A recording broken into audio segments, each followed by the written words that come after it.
Bom dia a todos. Nelson Slorsbergas aqui. Obrigado pela participação. Hoje temos um tópico que está dentro da nossa realidade, que é a proteção de bens. O resultado de pessoas que se inscreveram é um recorde novo, então estamos no tópico certo. Hoje eu tenho uma agenda de coisas que a gente vai cobrir.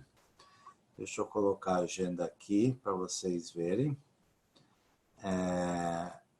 E temos um guest, uma advogada, colega nossa. Está mostrando? Não, está mostrando temos uma advogada colega nossa, Lauren Klein, que é uma advogada de um escritório excelente aqui, Holland & Knight, que foi também a minha professora no programa de pós-graduação em planejamento fiscal, estate planning. E no fim da minha apresentação, a gente vai deixar um espaço de 20 minutos para perguntas. Ela, infelizmente, não fala português, mas se sentem à vontade de fazer as perguntas em inglês e eu posso moderar e fazer. Deixa eu fazer o share screen aqui.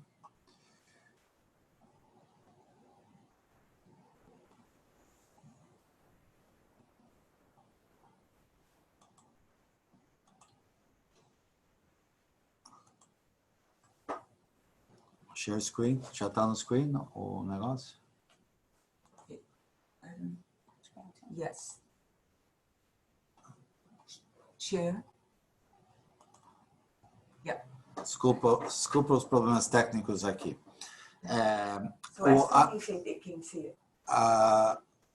Vocês podem ver o webinar Proteção de Bens pela Lei da Flórida? Vamos ver se tem alguma... Você não checa no seu, para ver se... I can't see what the people are saying.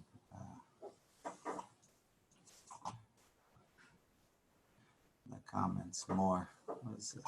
It's up there. Yeah.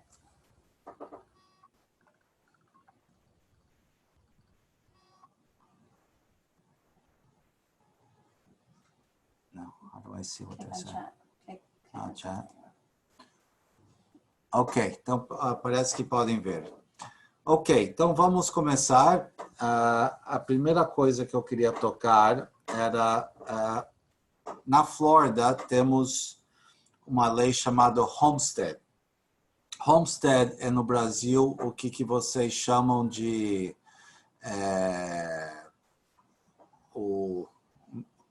Eu vou tirar o slideshow aqui para a gente poder... Jenny, para a gente poder ver só... Ok. Então, temos Homestead. Homestead é a sua casa principal. Saiu o slideshow? Aí? Eu não consegui ver. Não consegui. Deixa eu estar tentando. Ok. Então, Homestead é a casa principal. Aqui, Homestead é protegido pela Constituição da Flórida. Então, a casa principal é sagrada. Ela não pode ser retomada por credores. O que é a definição de Homestead?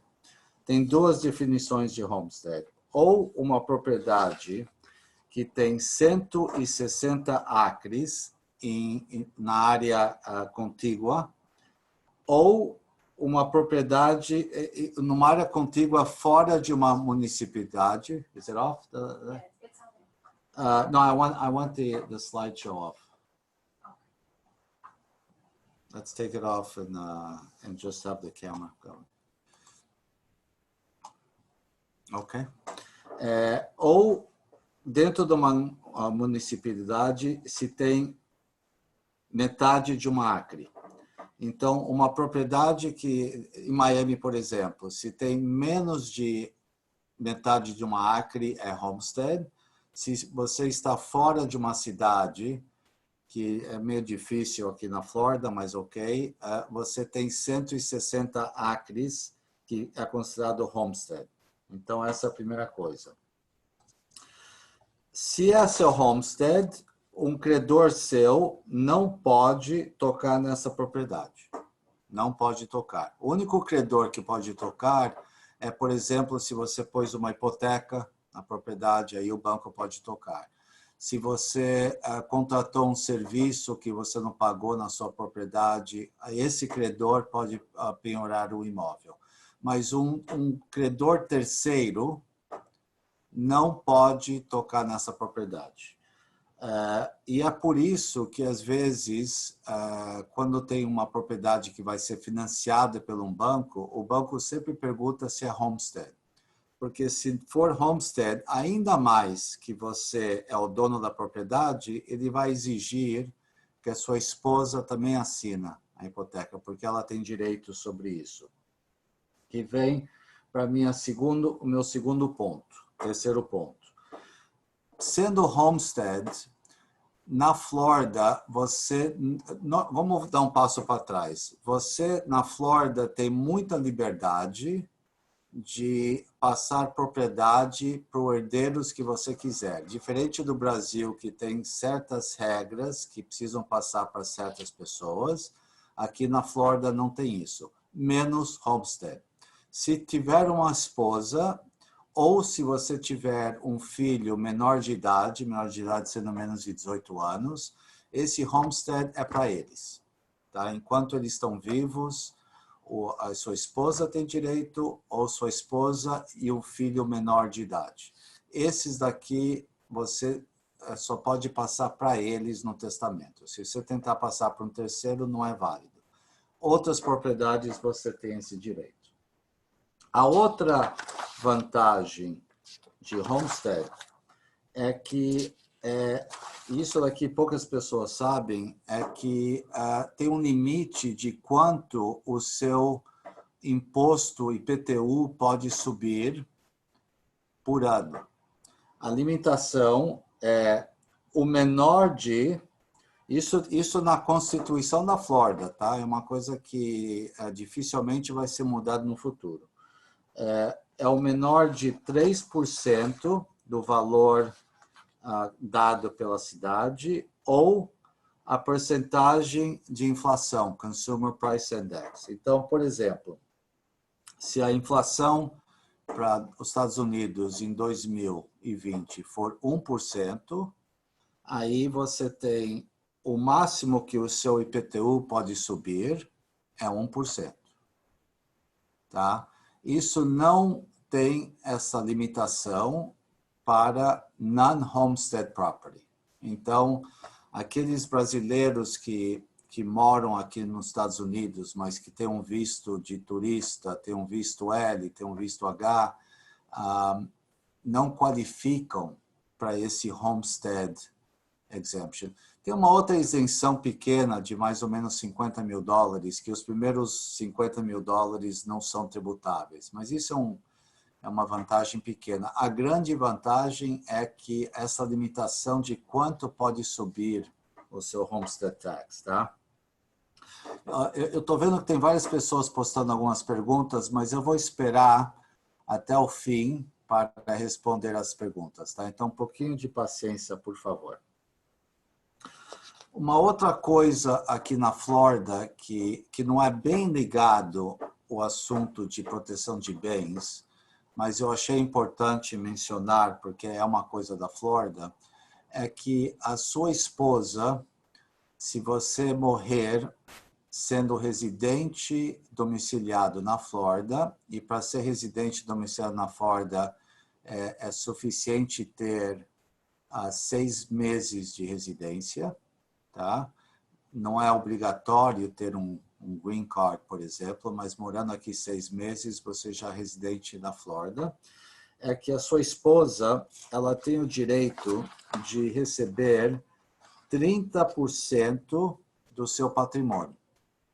Então, ela pode receber o que você deixar para ela no testamento, o que você deixou para ela colocando imóveis e propriedades em nome dos dois, ou ela pode simplesmente falar, eu não quero nada disso, mas eu quero 30% do patrimônio total.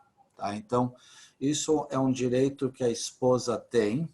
Então, quando a gente fala que na Flórida você pode deixar para quem você quiser, é verdade e não é, porque a esposa tem desculpa, não quero ser feminista. Quando eu falo esposa, obviamente funciona para o outro lado também, pode ser o esposo também. Então, a outra parte que sobreviveu pode receber o que a pessoa deixou ou falar que quer 30%. E esse 30%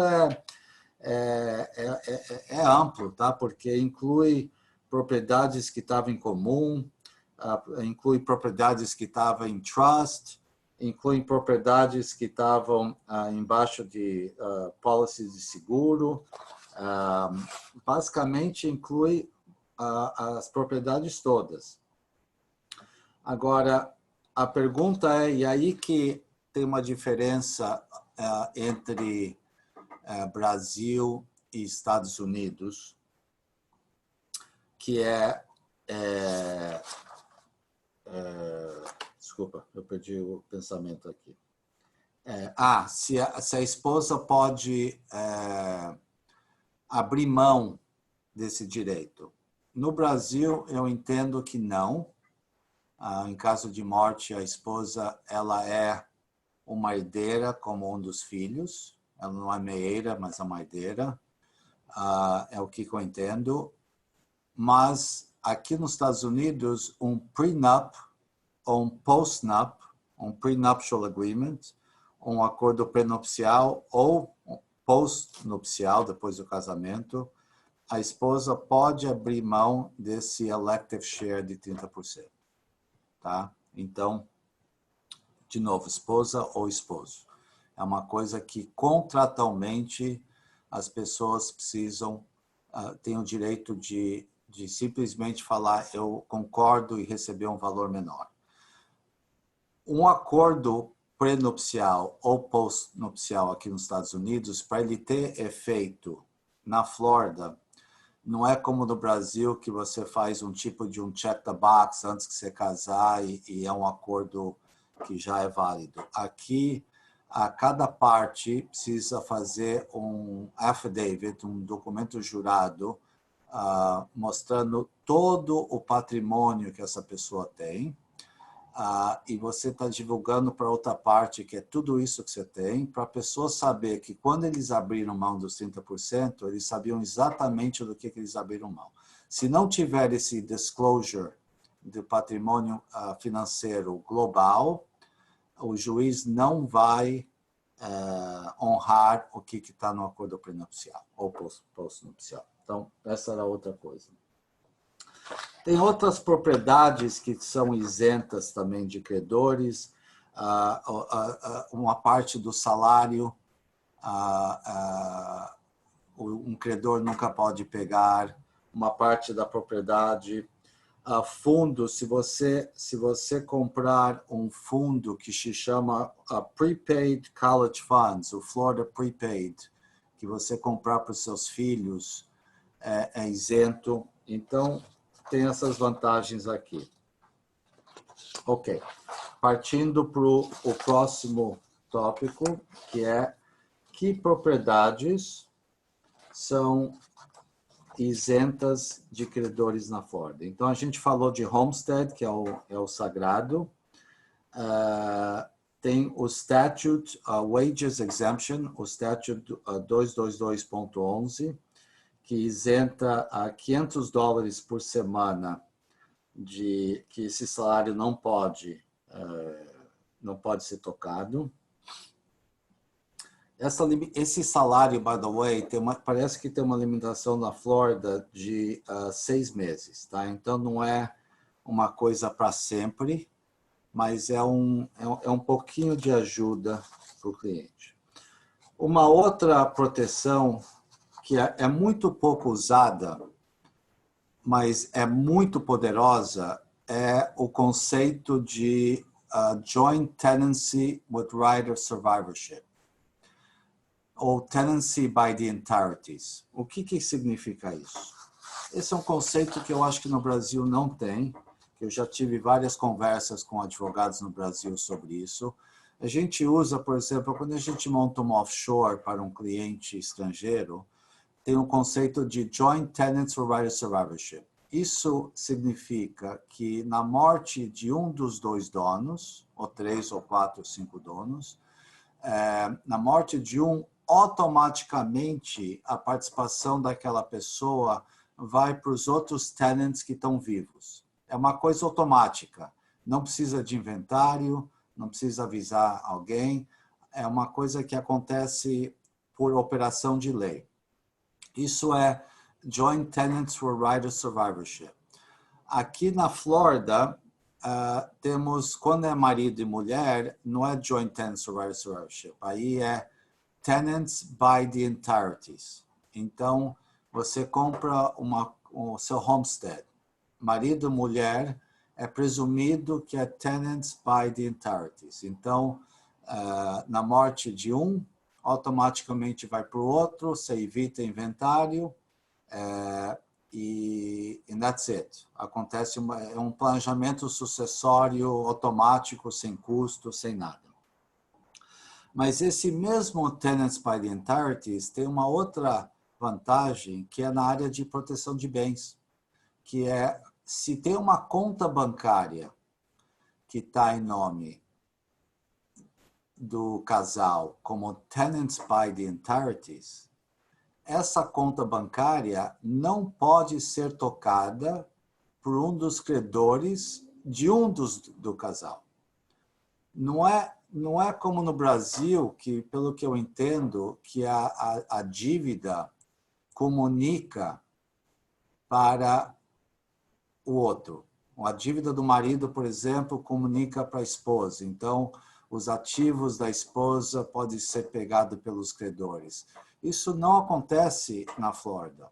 A dívida do marido, por exemplo, não comunica para a esposa. Então, se a conta bancária está em nome dos dois e a dívida é de um só, o credor não pode atingir essa conta. Então, por isso que a gente vê muitas contas em Tenants by the Entireties. Quando você tem ações de uma empresa americana as Tenants by the Entireties, então as ações, o Tenants by the Entireties tem duas vantagens. Primeiro é que na ausência de um, automaticamente vai para o outro, é um planejamento sucessório automático. E mais importante, os credores de um não podem atingir aquele patrimônio, enquanto está em nome dos dois. Agora, para isso ter um efeito jurídico, precisa cumprir algumas exigências.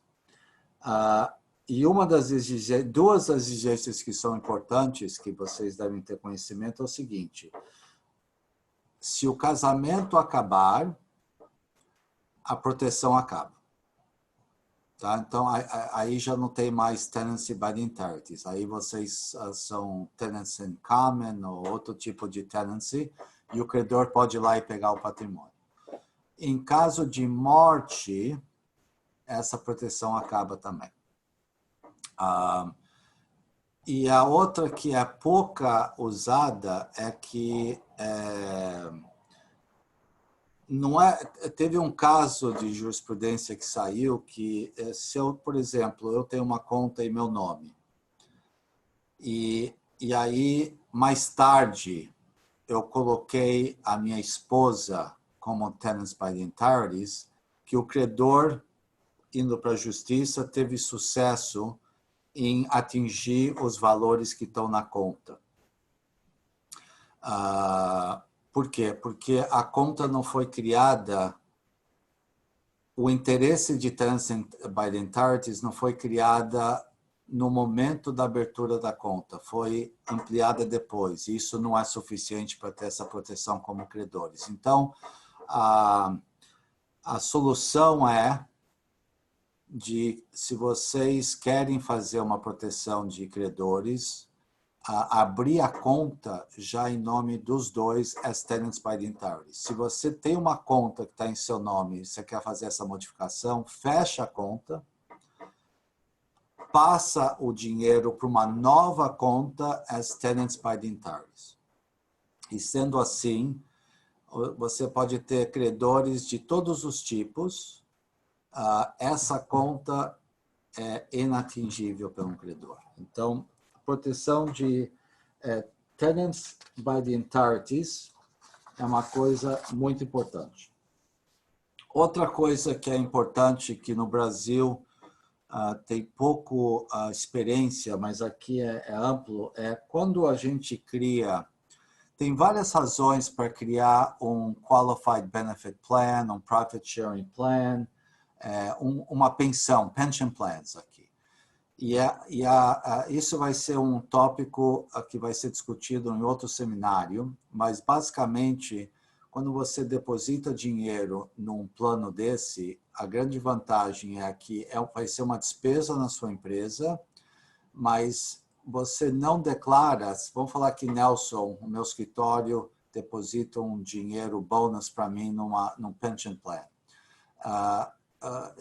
Essa despesa é uma despesa no meu escritório, então eu deduzo, mas para o Nelson, pessoa física, enquanto está embaixo do plano, eu não preciso declarar no meu imposto de renda.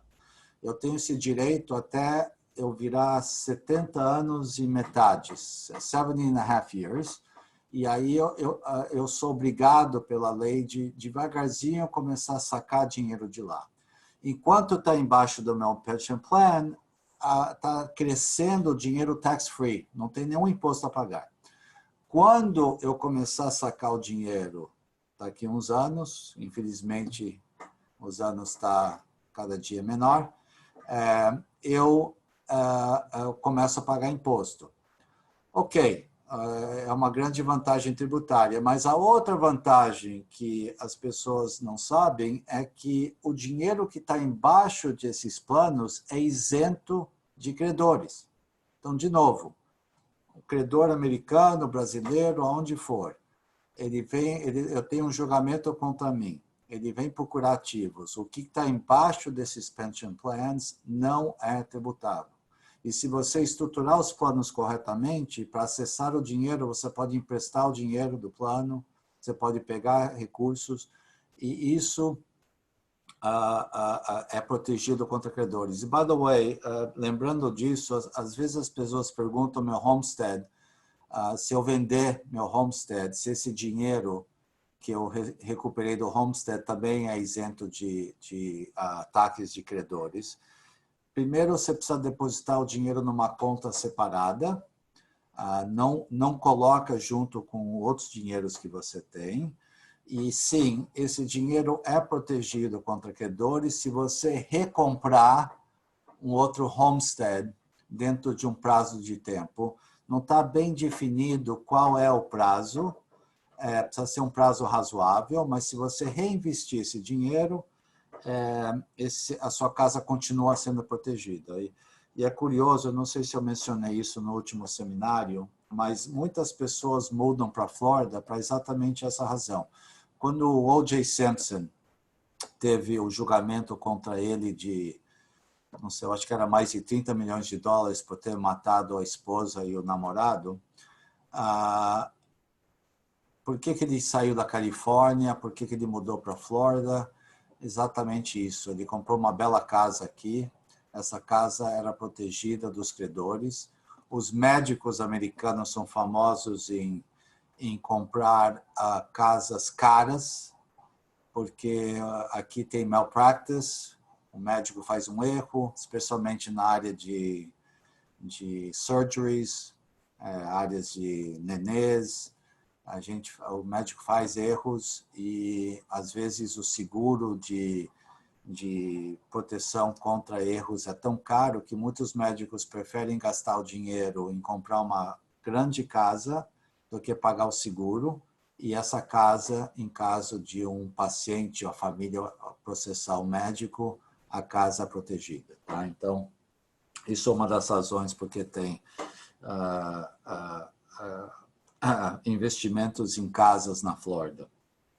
By the way, também, essas regras que eu estou te falando, estou te explicando, são regras estaduais. Cada estado tem regras diferentes, não é uma coisa federal. Tá? Então, eu estou te passando o que acontece na Flórida, que é considerado um estado friendly para pessoas que devem dinheiro, não para as pessoas que são credores, vamos dizer.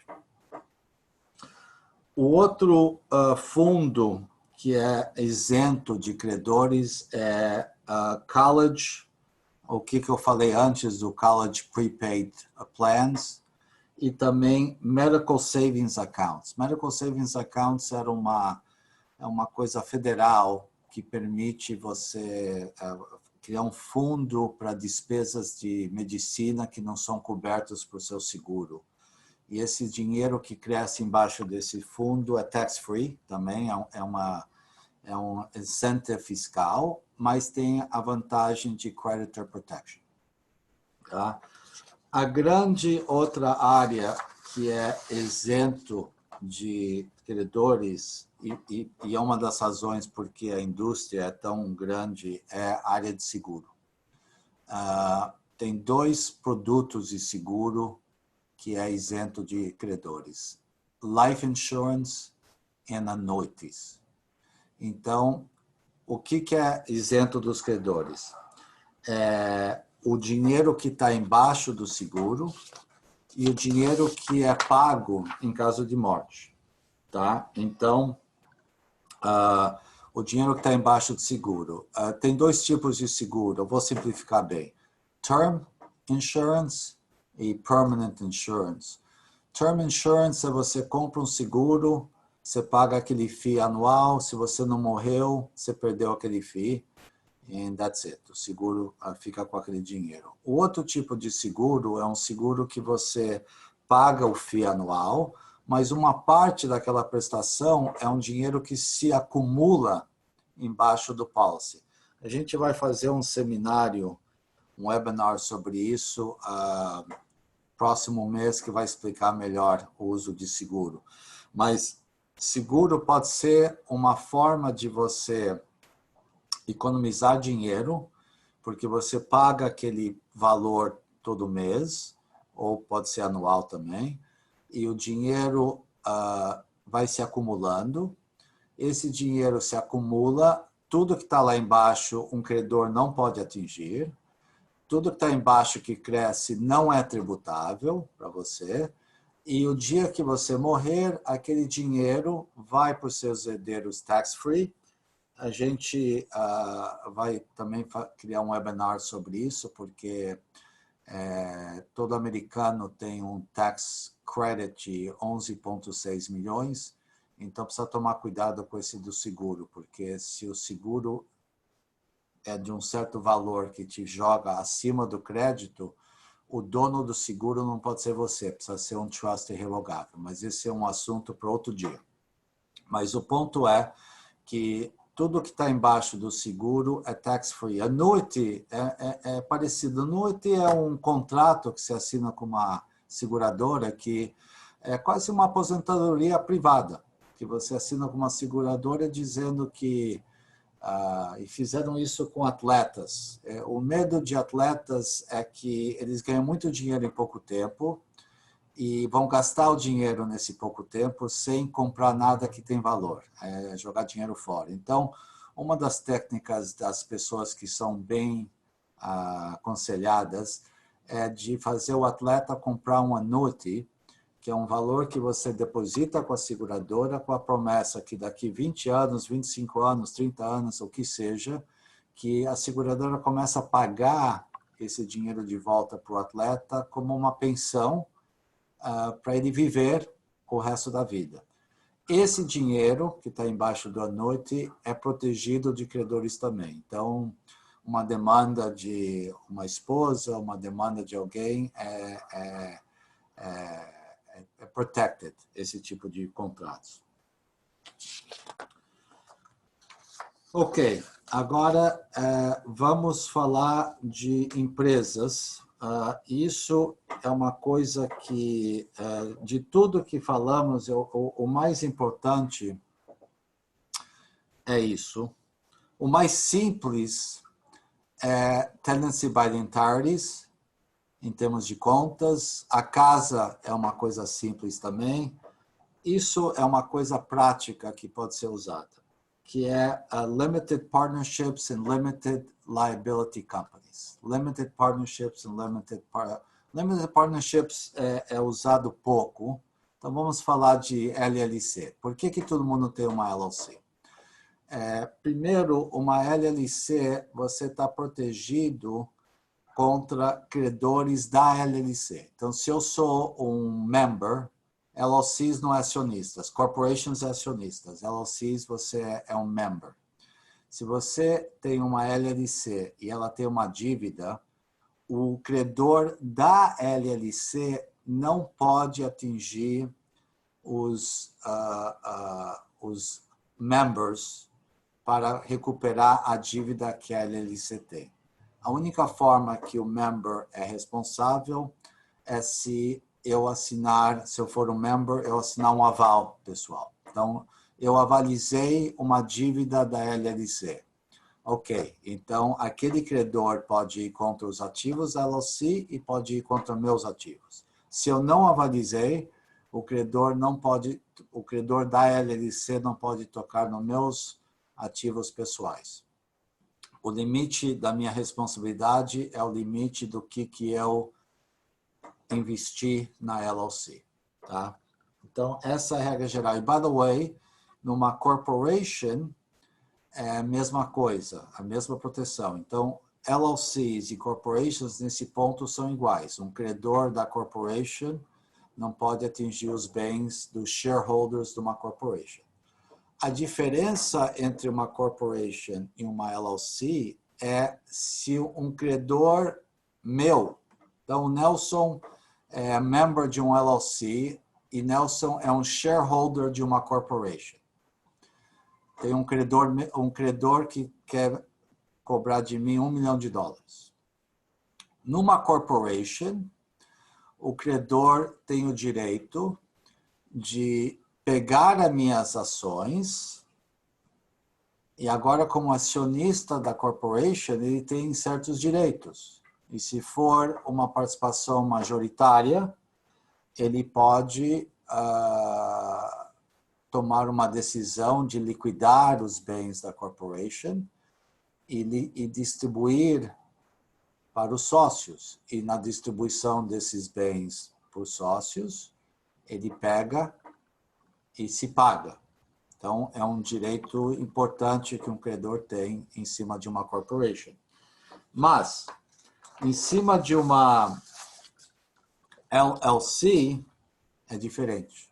E a diferença é que, os statutes da Flórida, e estamos falando agora de statute 608, 620,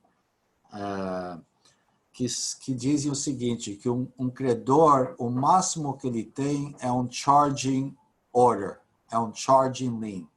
Então, um credor não tem direito de voto numa LLC que eu participo, não tem direito de inspecionar os records da LLC, não tem direitos de obter informações da LLC e não tem direito de forçar a venda de qualquer coisa. Ele simplesmente não vota, não apita nada. Então, o que precisa acontecer para o credor receber? Que precisa ter uma venda do patrimônio da LLC, que o manager da LLC tomou a decisão de distribuir esse bem para o Nelson, e aí, quando o Nelson receber, que o credor pode atingir? Bom, se eu sou manager da minha LLC, eu nunca vou fazer isso. Então, a LLC virou um veículo importante de proteção de bens. Então, por exemplo, você pode, em vez de ter contas bancárias que você não quer ter as tenants by the entireties, ou não pode ter, pode ser que você não é casado, ou pode ser que você tenha um prenup agreement com a mulher, o seu marido, que essas contas não participam do casamento, então você não vai usar tenants parentales. Mas o que você pode fazer é pôr a conta embaixo de uma LLC e um credor seu vai estar frustrado. Agora, uma observação importante que se aplica especificamente na Flórida. Delaware é diferente.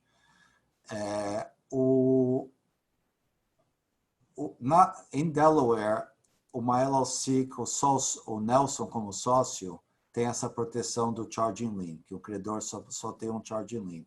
Na Flórida, o Supremo tomou a decisão de que para ter essa proteção precisa ter pelo menos 2 sócios.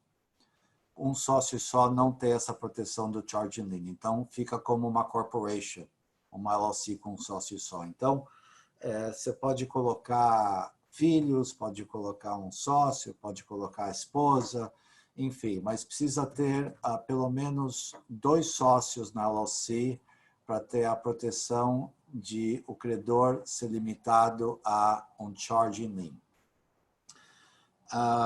Vocês veem que na Flórida tem várias coisas que pode ser feito e é por isso que muitos bancos e credores em geral às vezes não põem muito,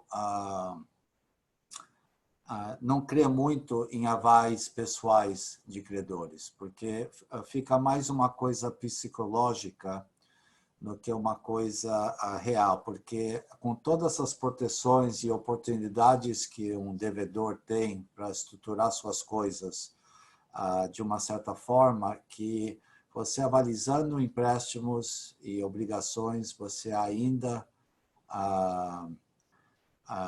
tem como se proteger para frustrar o banco. Obviamente, ninguém quer um credor que fica atrás de nós anos e anos para receber, e não há... E tudo que eu estou falando não é para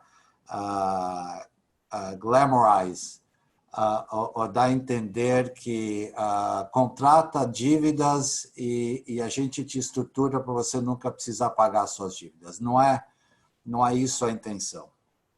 Porque quando eu falo de dívidas, as dívidas podem ser de várias formas. A mais simples é eu tomei um dinheiro de um banco, de um cartão de crédito que eu não paguei.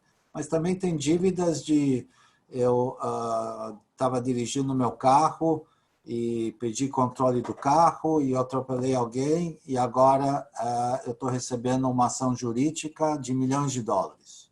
Eu fiz um erro, mas esse erro eu posso perder todo o meu patrimônio por um erro desse. Eu posso até ter seguro, mas o seguro não cobre tudo. Então, enfim, podemos discutir o moral de ter estruturas de proteção de bens. Isso é para outro dia. Agora, eu acho sempre melhor se estruturar de uma forma desse tipo e se tiver um credor que uma surpresa depois, um acidente, é mais fácil a negociação de uma resolução quando você está protegido do que quando você não está. Então, esse é o intuito atrás de essas técnicas. E, by the way, tudo isso é legal. Não tem nada aqui que é questionável. Inclusive, muitas dessas proteções é da Constituição da Flórida. Então, não tem nada que está sendo feito errado, não tem nada questionável, não tem nada que é criminal. Agora, tem um estatuto aqui chamado Florida Uniform Fraudulent Transfer Act, que no Brasil tem uma coisa muito parecida, que é transferências que são feitas para fraudar um credor. Então, para isso acontecer, primeira coisa, você precisa ter um credor. Então, para você cair embaixo dessa legislação, você fez alguma transferência de ativos para fugir de um credor. Então, a primeira lição aqui é que o planejamento que você fizer, quanto antes de ter um credor, mais forte fica o planejamento. E quando eu falo ter um credor, a gente fala de ter uma ação jurídica, ou ter uma ação jurídica que está para entrar qualquer dia. Não é um credor que é um banco de uma hipoteca que você está pagando, que você está em dia, ou um cartão de crédito que você está em dia. Isso todo mundo tem credores aqui, mas são pessoas específicas que você está tentando fugir de pagar. E coisas que já aconteceram e que a coisa está para pegar. Então, é um credor que já tem um julgamento contra você, é um credor que já tem uma ação, e pela minha experiência com clientes, eles, nessa hora que eles estão procurando uma estrutura. Nesse momento, a estrutura é mais frágil. Então, quais são os fatores que o juiz procura entender para ver se você teve a intenção de fraudar um credor quando você passou um patrimônio para uma estrutura dessa que a gente discutiu? Primeira coisa, foi para alguém relacionado a você, foi para sua esposa, foi para um filho, você ainda tem posse do patrimônio, você ainda usa o patrimônio como sendo seu. Se essa transferência foi feita escondida ou se foi uma coisa pública. Isso é muito importante. Se depois da transferência que você fez, se você ficou sem nenhum ativo, ou se você ainda tem ativos e você fez uma transferência de uma parte do seu patrimônio para um planejamento sucessório, um outro tipo de planejamento. Então, esse é um outro fator importante que o juiz procura.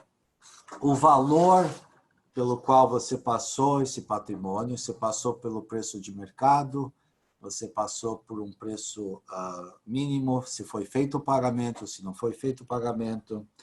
Então, tudo isso é levado em conta, e se o juiz determinar que a transferência foi fraudulenta, não adiantou nada comprar um homestead, não adiantou nada fazer uma LLC, Tenants by Entities, que essa transferência pode simplesmente ser cancelada e o credor pode atingir aquele patrimônio que você tentou proteger. Ok, eu acho que eu já falei o suficiente, pode ser um pouquinho demais. Eu queria deixar esses últimos 20 minutos para perguntas. Então, essas perguntas, by the way, a Lauren, que está com nós, ela é um especialista em proteção de bens, mas também de planejamento fiscal de todos os tipos, né? Então, usam essa oportunidade que vocês querem para tirar dúvidas de várias coisas. Então, e pode ser em inglês, pode ser em português, que eu posso traduzir, tá? Então, temos uma pergunta aqui. Todas essas proteções aos bens que você falou têm um limite monetário ou não? Por exemplo, se você tem a sua casa homestead, um valor de 500 milhões de dólares, tem a mesma proteção de uma propriedade com valor de 1 milhão? Boa pergunta. Sim. Não existe um limite de valor de dólares. Não existe. Você pode pôr o valor, parece um pouquinho injusto, mas essa é a lei, não tem limite de valor. Vamos ver outras perguntas aqui. Os 30% ao qual o cônjuge tem direito no falecimento do outro é independente de prenup? Independente do prenup no seguinte sentido: se não tiver um prenup que limita, abaixa esse valor dos 30%, a esposa tem os 30%. Tá? Então, é independente do prenup, sim.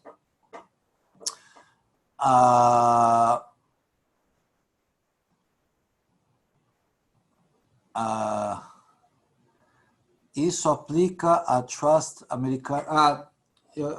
Bem lembrado, e é uma área que, puxa, eu pulei aqui.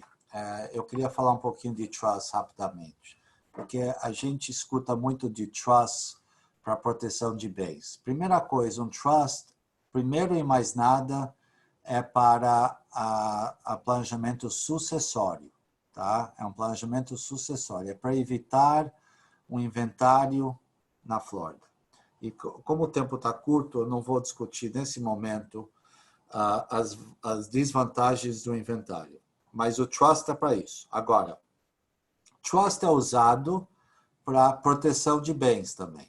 Mas para um trust funcionar para proteção de bens, primeira coisa, precisa ser um trust irrevogável. Irrevogável.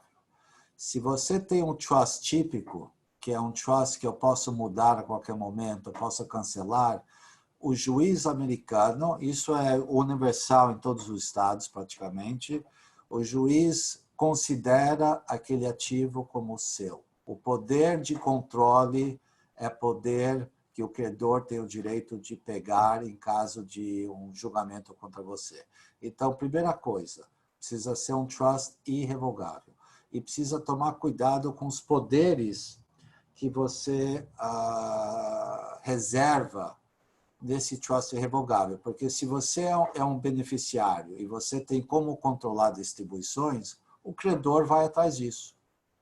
E provavelmente o juiz vai dar esse para o credor. Então, e tem estados que têm legislações boas que, em caso de você passar patrimônio para um trust irrevogável, que o credor tem um limite de tempo que ele pode questionar. Tem várias coisas que Nevada, South Dakota, passaram legislações que complicam mais a vida de um credor. No lado internacional, você vê muitos trusts criados em Nevis, em Cook Islands, que são lugares que também criam uma legislação parecida, offshore. Então, fica mais difícil ainda o credor atingir. Tá? Então, realmente, é uma forma de proteção de bens, mas você precisa estar preparado de abrir mão do controle do patrimônio que você está salvando. Você, em teoria, poderia ser um beneficiário discricionário, mas quanto mais você controlar, mais o credor tem direito de atingir.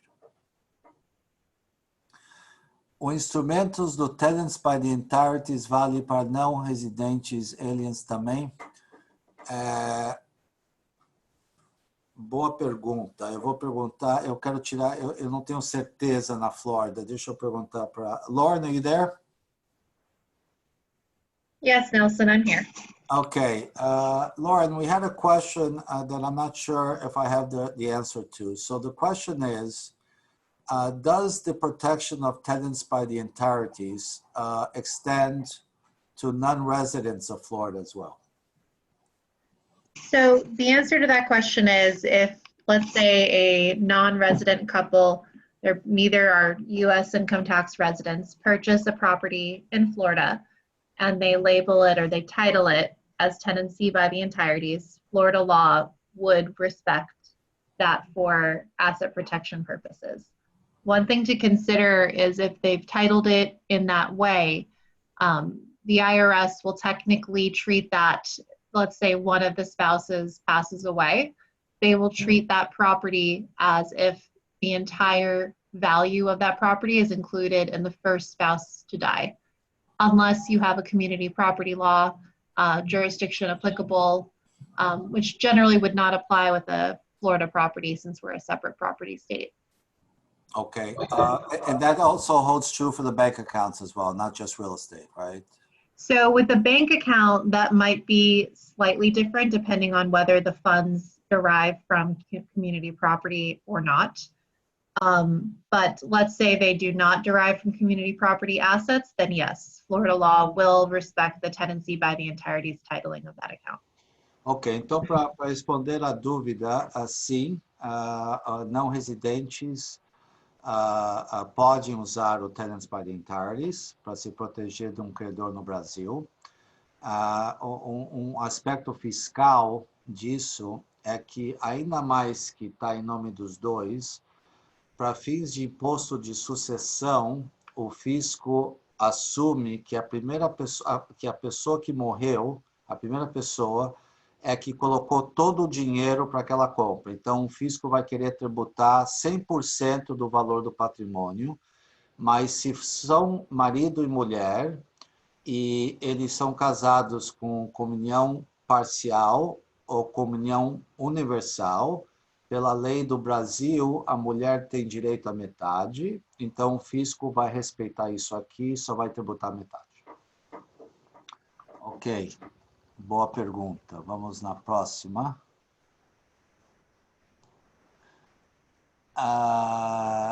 Pacto prenupcial feito no Brasil é válido aqui? Excelente pergunta.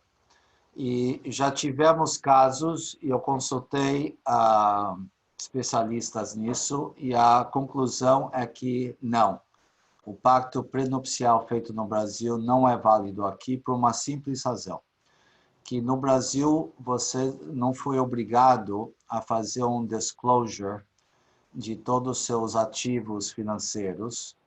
Então, o juiz não vai aceitar o pacto nupcial no Brasil. Vai precisar ser feito aqui um post-nup, que é sempre complicado depois do casamento tentar negociar uma coisa dessa. Mas já tivemos clientes que fizeram exatamente isso. Alguém falou que perdeu o início da apresentação, se poderia ser por e-mail, só para vocês saberem.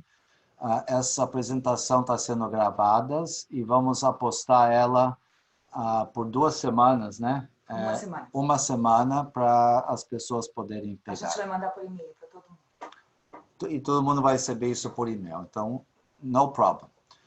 As ações da empresa offshore podem ser alcançadas por execução de dívida contraída na Flórida, por exemplo, em caso de indenização por acidentes? Sim. Boa pergunta. Uma corporation, uma BVI normal, ela não tem essa proteção de charging order, tá? Então, uma BVI, uma Bahamas, uma Cayman, eventualmente um credor, lá é mais complicado do que um justiça aqui nos Estados Unidos, mas um credor daqui poderia pegar as ações de um offshore, liquidar o patrimônio da offshore e pagar a dívida. Na ausência dos owners ou diretores, podem movimentar a empresa offshore? Ok, isso depende um pouquinho de banco a banco, mas se você é um diretor e você não morreu, tá? Quem morreu foi o acionista, em teoria, como a empresa está aberta, a empresa não morreu, só o dono morreu, e o diretor está vivo, em teoria, o diretor deveria ter o direito de movimentar a conta, independente de um inventário da pessoa que morreu, do dono, ser terminado. Isso é legalmente em teoria. Na prática, se o diretor não é um dos herdeiros e começa a gastar dinheiro e os herdeiros estão preocupados e contatam um banco, o banco já tomou decisões de simplesmente congelar a conta até terminar o inventário e a situação está mais clara, quem vai ser o diretor com poderes de mexer no dinheiro. Tá? Então, isso é uma coisa muito case by case, tá? No caso de uma LLC, onde os sócios têm um filho, no caso de falecimento de um dos sócios ou os dois, como são os impostos para a sucessão? Ok, se a LLC tem algumas, a gente precisa de mais informações. Mas o sócio que Primeiro precisa saber, são residentes ou não residentes nos Estados Unidos. Segundo, a LLC tem ativos nos Estados Unidos ou tem ativos fora. Mas, para responder a coisa em geral, as ações de uma LLC são sujeitas a imposto de sucessão nos Estados Unidos. Tá? Então, é considerado U.S. Citus Property e não só são sujeitas a imposto americano, mas também o inventário americano. Tá? Para poder passar as ações para os filhos, se não tiverem tenants by the entireties ou joint tenants for right of survivorship, vai precisar abrir um inventário aqui. Tá?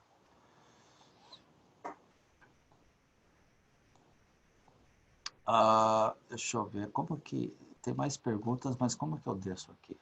Para atingir as perguntas. Como que eu... tá aqui, ok. Gostaria de saber a questão de residência fiscal na Flórida.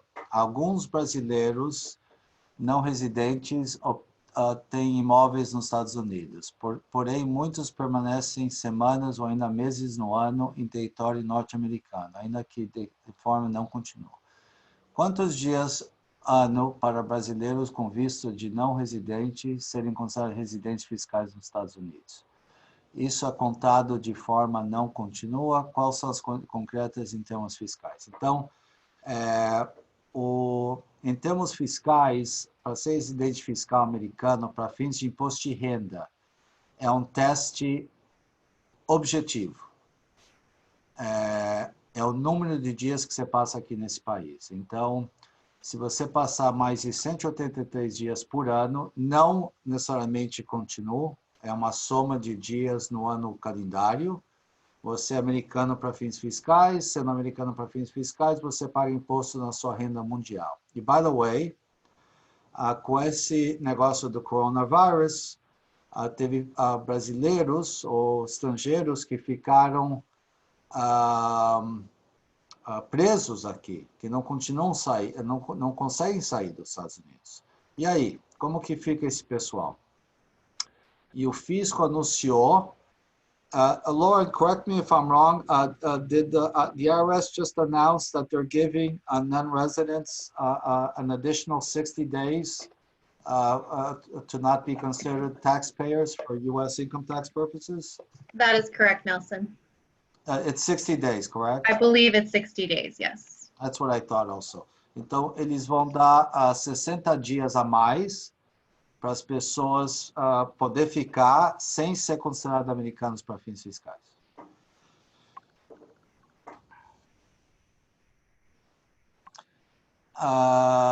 Em uma LC, na falta dos pais, é obrigado a atualizar o contrato social em Miami ou pode deixar passar um dos pais?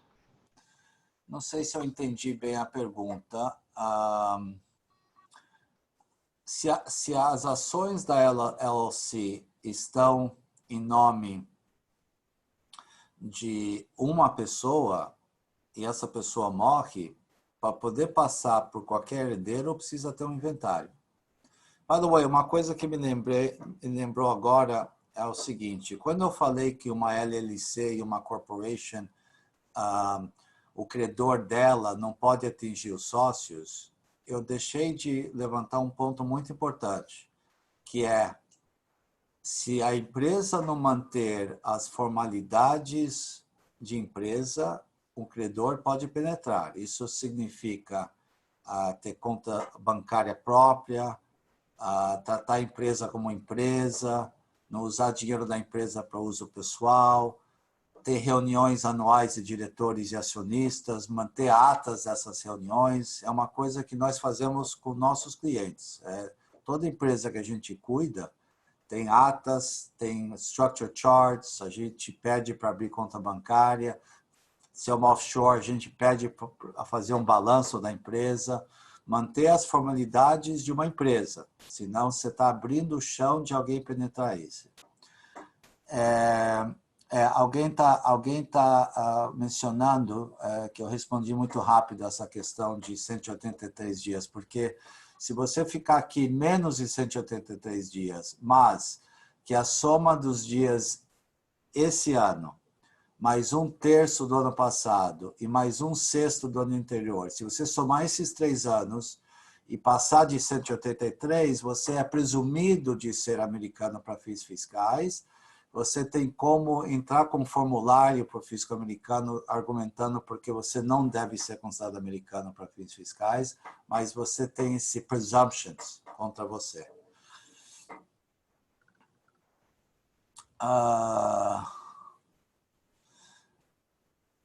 A esposa que não seja sócia da empresa, caso separa do sócio no Brasil, terá direito das 30% das ações da empresa? Essa regra dos 30%, ele só se aplica para residentes na Flórida. Tá? Então, até foi uma boa pergunta, porque eu não quero que vocês tiram dessa apresentação que um casal brasileiro mora no Brasil. Eles têm uma LLC e o marido morre, que a esposa automaticamente tem direito a 30%. Não é assim. Não é assim. E essa regra é para residentes da Flórida. Para esse tipo de questão, vai depender um pouquinho das regras do país de domicílio. Geralmente, o juiz aqui vai aplicar as regras do Brasil, porque o casal é brasileiro. Então, se a percentagem vai ser conforme a lei brasileira, tá? Tem mais perguntas, mas eu estou sendo...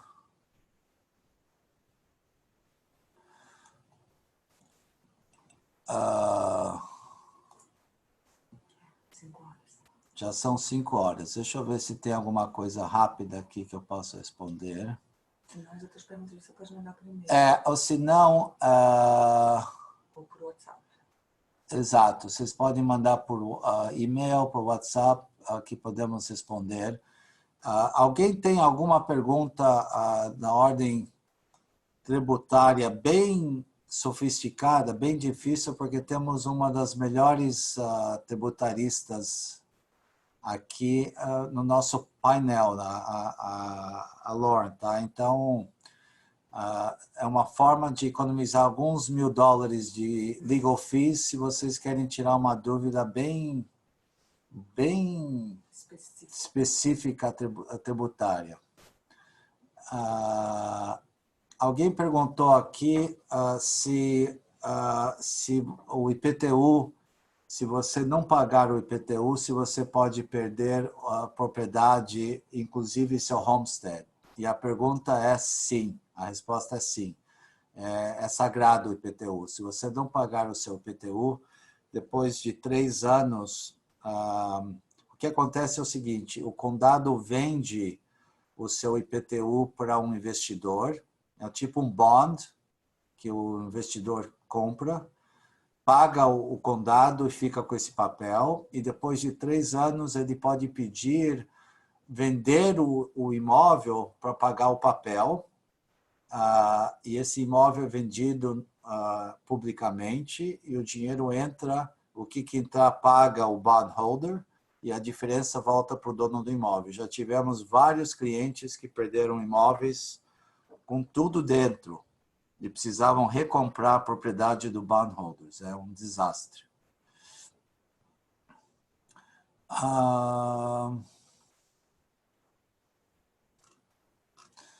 Eu acho que, pelo jeito, ninguém quer fazer uma pergunta bem... mas tem mais perguntas aqui, eu não sei como...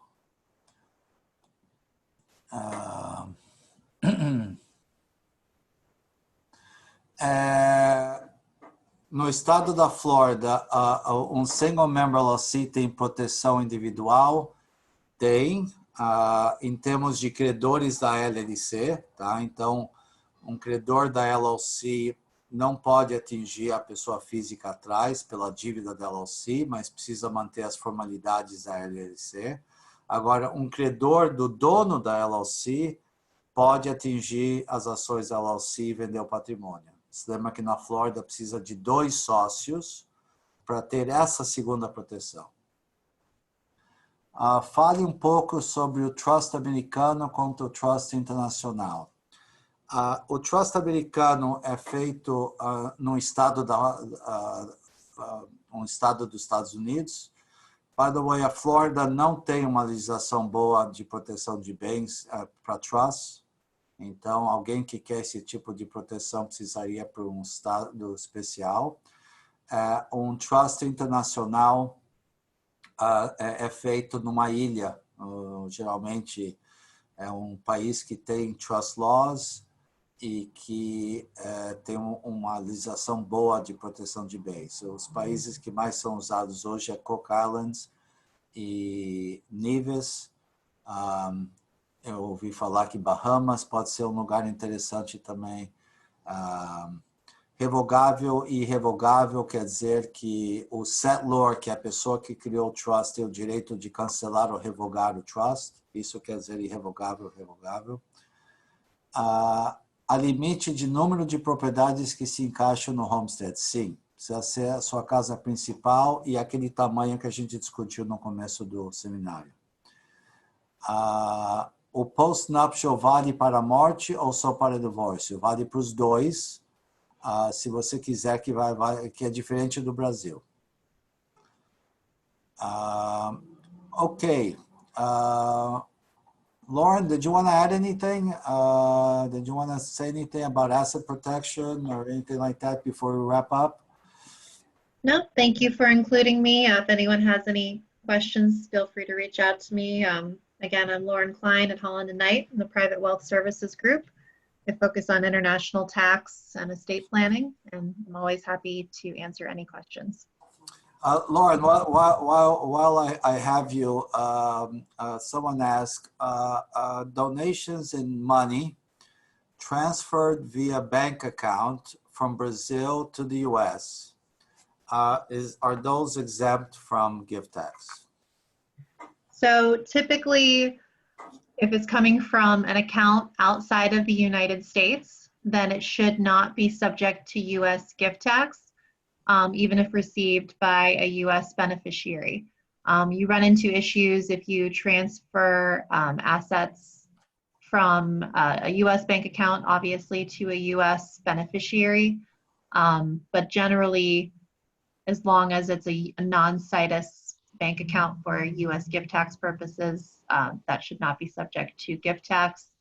Similar to, an intangible asset should not be subject to gift tax as well, like a share of a corporation. Então, o imposto de doação nos Estados Unidos é muito alto, mas tem coisas que a gente consegue doar que são isentos desse imposto. Uma das coisas são intangíveis, intangible property.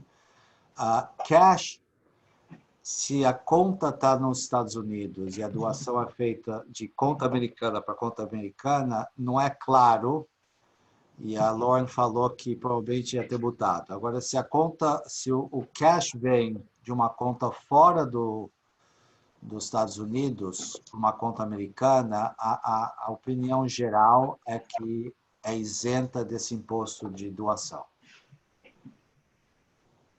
Se for de conta americana para conta americana, é mais arriscado. E uma das soluções eu tive um caso desse, é você comprar um intangível com esse cash. Então, por exemplo, nós recomendamos para o cliente comprar papel do Tesouro Americano, que é um intangível.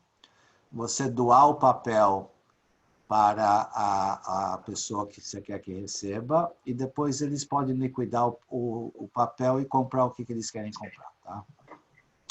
All right, Lauren, a specific question for you.